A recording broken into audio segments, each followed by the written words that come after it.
What's up, lore masters? Today we'll be taking a look at an interesting theory about the Borg. Namely, whatever happened to all of that Borg technology and the crashed ship that we saw in the Star Trek Enterprise episode, Regeneration? Since we don't ever see it in the future and it's never mentioned when the Enterprise D encounters the Borg, there can be only one explanation. Section 31. Let's just get into it. When discussing the Regeneration episode, some try to bring up that the Borg sphere changes the future and thus everything is an alternative timeline. Stop it. That's a bad theory. If you believe that theory, you're a bad person and you should feel bad. But what I haven't heard, at least not widespread, is an alternative hypothesis. We're told that everything is still in the prime timeline, so it can't be an alternate universe. But the crashed ship was never brought up, at least not yet, in any series that comes after Regeneration. Why? Here's a thought.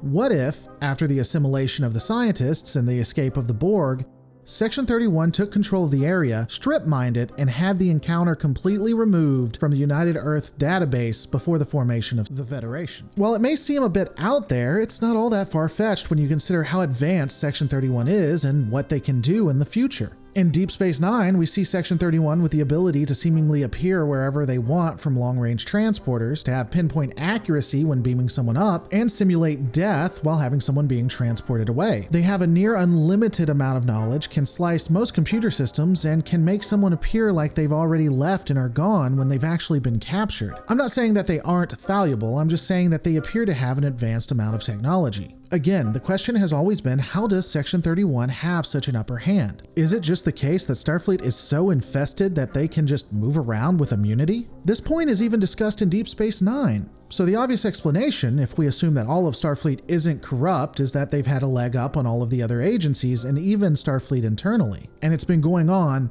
ever since Regeneration. Additionally, people have stated, and I'm not entirely convinced that it's not true, that Section 31 is basically the Cerberus of the Star Trek universe, just for all of the Federation, not just humans. If this is true, they might try to keep most of the technology for themselves. I mean, sure, they might feed a little bit of it to Starfleet, especially when the Federation forms and becomes a dominant power, but not giving too much too fast. This would ensure they don't tip off the other powers, and besides, if they work in the background, they can now move around without being seen. They can truly be a dark agency. This could also explain how the Federation somehow creates more advanced technology than a species that had been using it for hundreds of years, like that of the Romulan cloak versus the Federation phase cloak. I've always thought that the Pegasus was some form of Section 31 Black Ops after all.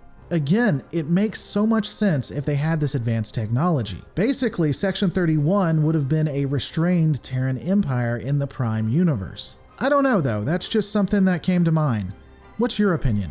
Let me know in the comments below. Don't forget to rate, comment, and subscribe, and as always guys, ultimately all of our lives are just a story.